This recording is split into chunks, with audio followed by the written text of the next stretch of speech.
चर्चाएं हो रही थी, द्वारकाधीश आए हैं, तो ये बात गोकुल भी पहुंची, ब्रजवासियों तक भी पहुंची कि द्वारका से ठाकुर कुरुक्षेत्र आए हैं। अब तो ब्रजवासियों को लगा कि ठाकुर यहाँ आए हैं बहुत साल बाद। तो जिसको भी पता लग रहा था कुरुक्षेत्र में भगवान का शिविर है, तो भगवान से मिलने आ रहे थे। तो ब्रजवासी भी आए। ब्रजवासी कैसे? गवाले, पगड़ी बांधे हुए, धोती कुर्ता पहने हुए, हाथ में लाठी लिए हुए, सीधे साधे भोले भाले। तो जब ब्रजवासी कुरुक्षेत्र पहुंचे तो लोगों की भीड़ लगी हुई ठाकुर से मिलने के लिए। इन्हीं ब्रजवासियों के बीच में एक बुजुर्ग महिला और एक बुजुर्ग पुरुष, उन दोनों ने पूछना शुरू किया, कन्हैया कहाँ है? तो द्वारका के लोगों ने जवाब दिया, कौन कन्हैया? बोला, अरे लल्ला कहाँ है, कान्हा कहाँ है? सुना है कान्हा आया यहाँ? तो द्वारका के लोगों ने बोला कि कौन कान्हा?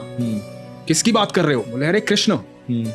बोले, तो आप ऐसे कैसे नाम ले रहे हो उनका, कान्हा, लल्ला, ये क्या भाषा होती है? द्वारकाधीश श्री कृष्ण चंद्र है, वो सम्मान से नाम लो। अब ये बुजुर्ग महिला और जो पुरुष है उन्होंने बोला कि अच्छा, द्वारकाधीश श्री कृष्ण चंद्र महाराज कहाँ है? उन्होंने बोला, ये लाइन लगी है ना जो उन्हीं से मिलने वालों की, आगे जाओ। अब वो आगे गए। अब जो बुजुर्ग महिला है उसको दिखाई नहीं देता है, कम दिखाई देता है, उम्र बढ़ गई है। द्वारपाल के पास पहुंचते हैं, द्वारपाल से जाके कहते हैं, द्वारकाधीश श्री कृष्ण चंद्र से मिलना है, आप उनको बताओ कि हम लोग गोकुल से आए हैं। अब ये बात तो हर द्वारकाधीश, द्वारका के हर व्यक्ति को पता था कि ठाकुर का गोकुल से संबंध रहा है, ब्रज से संबंध रहा है। तो उस द्वारपाल ने बोला कि आप हैं कौन? तो बुजुर्ग पुरुष बोलते हैं, मैं नंद हूँ और ये यशोदा है। 11.5 साल हमारे पास रहा है कन्हैया, मेरे हाथों में खेला है, मैंने गोदी में खिलाया है कान्हा को, जाके बोलो उसे कि तेरे नंद बाबा आए हैं, यशोदा मैया आई है। द्वारपाल ने जब ये सुना ना तो पैरों में गिर गया। बोला कि आप नंद बाबा हैं, आप यशोदा मैया हैं? हाथ कांपने लगे द्वारपाल के। द्वारपाल दौड़ा दौड़ा गया ठाकुर जी के पास। महाराज व्यस्त हैं, ठाकुर जी व्यस्त हैं, लोगों से मिलने में, वार्तालाप करने में। इतनी क्षमता नहीं थी द्वारपाल की कि भगवान को बीच में टोक पाए, लेकिन फिर भी टोक दिया। जाके बोला कि महाराज,